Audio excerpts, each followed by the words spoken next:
what's going on, you guys? Slim here, brother Asian Persuasion. You already know we're on the profile grind for the 3v3, but we're doing them individually because it's just better that way. We got Mr. Shooping back on the channel. We just had Pac and Cody. They're all the same team. Those two played the same deck. You played something different. So they played Nibiru Runic. What did you play? I played KASHTIRA. Nice. Slightly different than standard KASHTIRA. Yeah, definitely. Yeah, we saw some of the stuff you were doing on stream. Yeah, I was you got some nice stuff. Before we get into it, you got shout-outs? Yeah, shout out to my teammates. We worked pretty hard. We went to Mexico together last weekend, and then being tested the entire way.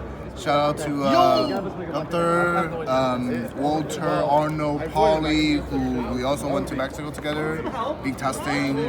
Also shout out to my Chinese group, the Discord. We being like on the release of Bandless, we already started working out like the entire format. Like we were just signing each other different decks. And then even when I was away from Mexico for the old format tournament, they were still testing new things, and then gave us a lot of like advice, suggestions, and then different things. Yeah, shout out to them as well. All right. So is there any reason why you played your deck? So, Adventure KASHTIRA? Any insight? I built this on, like I said, on the release day of the Bandless, and then this just become like a standard opponent that we all be testing against. If we would actually go through like a couple decks, if any deck that cannot even beat us, it's not even like good enough to play. Yeah. And then Pack-In was finding out the Runic Maturia is just like having a very good matchup against us. And then my win ratio main deck against him is like 30%. That's pretty low. That's pretty bad. But still, like I know because I never touched the Maturia card, never played it. Not even the Runic cards actually. So I know for myself, I wouldn't be able to perform as good with a new deck for like the limited time, like only 1 week we had. So I was just using this. Like they all agree with it. Like I don't necessarily think this is the best deck of the format, but I think this is the best way to play Cash if anyone choosing to play Cash. Alright, perfect. So I guess let's start with the Cash cards. Simple Unicorn, Vernier, Rise Heart, Skid Claw. That's all the monster I play. Well, all the Cash monster I play. Rise Hearts, two Rise Hearts is enough. 3 is redundant, not necessary. It's also bad to start with. The tier Cash doesn't even need it. 1 Skid Claw is doing the job majority of the time, and honestly, it's only being searched whenever like I do draw the trap and I want to combo with it, with the trapping hand, or I want this to be like as an extender, banish the Theosis in the graveyard, or just use this to kill things like Paduska. Yeah. And then that's all the Cash monster I needed. Honestly, I was even thinking about cutting a Vernier before the tournament. It just wasn't good. Was it like you said? Was it too much redundancy? Yeah, it's redundant. It's getting redundant. Because like there are Fulfill Spell, Theosis, Birth, and then the Trap. Theosis is. I don't understand why people like think this is a guarantee 3. This card sucks. Let them know. The card is really just not that good. It's like if you're able to combo, you already have this or field, you get to this natural. If you're not able to combo, it's probably because you open Theosis with no monster and just contribute to the break. So often, like I even side this out, side one out going like in some matchup, and I was fine with it. The only time I want to have more copy of Theosis was I was playing against Pack and he's Runic my entire deck. And at that point I wish he hit some of the Theosis and just give me like Birth back. Yeah, but besides that, there's not a single time I want more Theosis. Yeah. And that's it. And Birth, on the other hand, is arguably the best Cash card in the entire main deck. Because like whenever I start, I want to see this. With like these just give you so much resist to any possible interruption that your opponent can do to you. And then when I'm grinding, when I'm top decking, I want to draw this. This card by itself is just everything. Yeah. It's like a board every turn. So this is like, because like simple fatful when I was playing, when I was like drawing opening hands, when I was like testing, I just always want to top deck a copy of Burst if I never have it. So I was just maxing out. I will play like 4 or 5 of them if I can. Yeah, for real. Yeah, and that's all the Cash spell shop, the entire Cash engine. Cash is a deck that just keep it simple and it will be better. Yeah. And that's just how I approached it.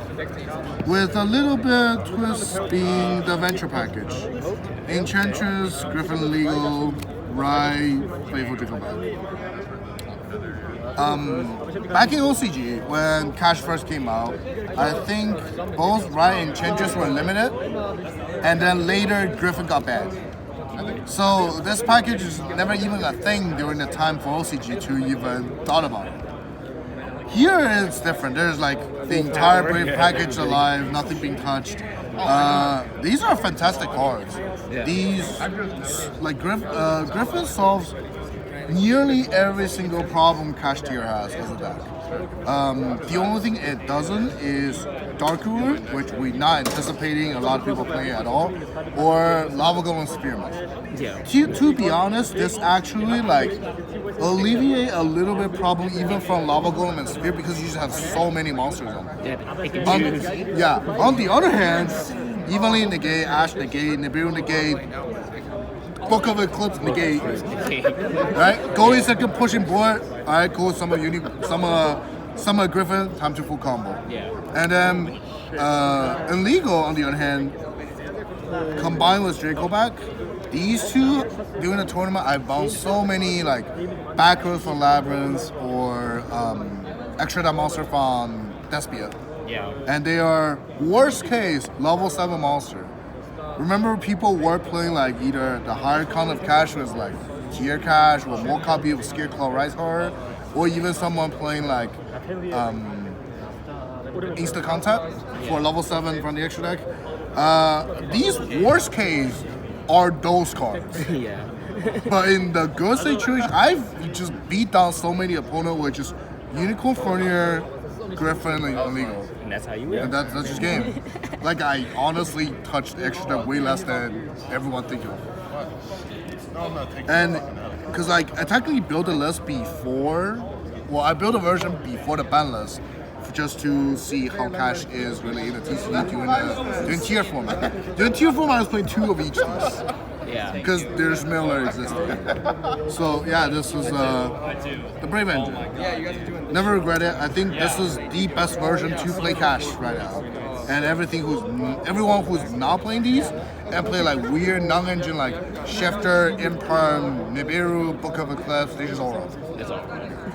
Because like realistically only non-engine you need is Ash, Evenly, maybe 2 Dark Ruler, that's about it, and 3 power obviously. Nice. Ash, simply for Brand Fusion. That's already enough reason to have it in the main deck. Yeah. Evenly is when we're preparing for the tournament, we don't know how this format gonna be. Is it like more back row heavy or more front row with monsters? Because there are Labyrinth and Branded existing in the format, right? We don't know the ratio gonna be. And then, so choosing Lightning Storm doesn't really do anything. Cash more monster in defense. Other cards not feeling good and evenly become the best one just because it covers everything. Yeah. And along with evenly, there's like a little bit more going second just to bump up the ratio. That's pretty much it. Dark Ruler ends up being the best card we found because it covers most things. Things like Sword Soul, where Baron Chi-Shell you just Dark Ruler instead of using these cards. And I mean, it's still good even against Labyrinth. You just negate your monster and still like a good interruption here. So yeah, this is the 9 cards. Honestly, in my opinion, the Brave cards are standard. So to me, the whole deck is just very standard cards. I like it. Yeah, it's nice and simple. Yeah, 40. Exactly. Then the extra deck. 2 Rise card, 2 Shangri-La. Not gonna lie, I barely even used the second copy of each. I thought about playing 3 and just cutting it for something else. Then doubles this big guy, Darkcom, the 2 Zeus. 2 Zeus for mirror match. And then everything else are pretty self-explanatory. I didn't play Draco Sack. I don't think that card came up often enough. And I don't play the second big guy. I also don't really think these cards are that needed. I made this more than any of these 3. That's great. Yeah. For Ibly, but I don't play Ibly. Goliath for Pop. Donna and BLS. Donna just needed to clear it on board. BLS was the very last thing I tossed in the extra deck. There are Labyrinth deviating me. So you're gonna have something. Yeah, you can and go in. this was also like when we were in Mexico, Walter was saying like there's even in tier because there's the cash tier now. Yeah. This even in tier was doing way better than he expected. So we just ended with putting this in the extra deck, and then it pretty much auto win against like Labyrinth. It auto win against Runic. It give opponent a lot of trouble for even mirror match or Brandon. Like, I think for Brandon the only out is Mirror J or Albas. Yeah. And for Mirror is like what, Zeus, that's it. Yeah, Zeus. And the last extra deck is Oh my god. we in Vegas. We're in Vegas. We're in So, Vegas. I was gonna say, is that what you're saying? So we ended just playing this. Well, I ended just tossing this into the extra deck, and We're in casinos. on the one stream I went on feature match. I grinded game 1 against Labyrinth. I had to pop for 6, so this is just instantly gone for after the first minute of the feature match. We wish I could get to our feature again, start rolling dice, but we never get another feature in Top Class, so unfortunate. Yeah. But it would have been It's the great. Vegas card. It's all good. Yeah. We're in Vegas. I guess that's the lucky charm of the whole deck. It's the extra deck number 7. Then the side deck. The side deck was like, I think we built the side deck very well. There are 3 bell that I just forgot. I probably forgot to say it. All our team, Pack, Cody, and me, we were maining 3 Ash 3 evenly in the main and have bells in the side. And this honestly is just another copy of Ash. It works against almost everything except Mirror Match. It works on a lot of branded cards, works on Runic Fountain, same way as Ash, and then even work on some of the mature cards like when I was testing against Pack. This is like almost as good to be in the main deck. Yeah. Then Darko for Mirror will move for Ibly, pretty much. Cosmic for Runics, specifically. Then there's the Hate Runic for Labyrinth. I like this place. So one of my good friend in the Chinese server who's a big Labyrinth fan, I asked him how to beat Labyrinth. He told me Lightning Storm isn't really working because they have the booby trap, which resets the trap if they get destroyed and they can still be used to trap. The Lightning Storm doesn't really do anything to them. Evenly on the other hand, despite meaning it, Evenly isn't that great after siding for the fact people might have Lancia for me. So I was just browsing my collection, looking at in the past what card like we used in the past in the zoo format against Paleo, then this become one of them at the end. The good old Hey True Day. Yeah. Not Giant True Day. Yeah, Card's bad. not giant tree, but Hey Tree. Good enough. I mean, Does it almost the same thing? It does pretty much the same thing against Here's back Labyrinth. row. Just unfortunately, I didn't really draw this, and all my Labyrinth opponent, I just battle face and they didn't have Lancia. Oh. So, So they got evenly. Yeah, they just got evenly. And the last cards were the annoying traps for going first. Surprisingly enough, I never put these in, ever. I either just 2-0'd my opponent, so I never get a chance for going first after siding, or we grind it a lot. I end with don't have enough time to go first with these cards because they all burn myself. So like there are a couple times, especially against Nespia, game 3 I just let them go first because I couldn't. Like going second is still okay. There's like Bells, Darko, and other thing. As long as I can take care of Masquerade for time, I'm fine with it. Yeah. Yeah. So these are technically correct. If I, for example, auto lose game 1, that these are fantastic going first. Game 2 is plenty of time on the clock. Yeah. But overall, they were. I just think it's used. Yeah. Surprisingly enough, I grinded a lot. I guess because the nature of these adventure cards. So despite both Cody and Pack are on Runics, I usually the one having the longest game wars.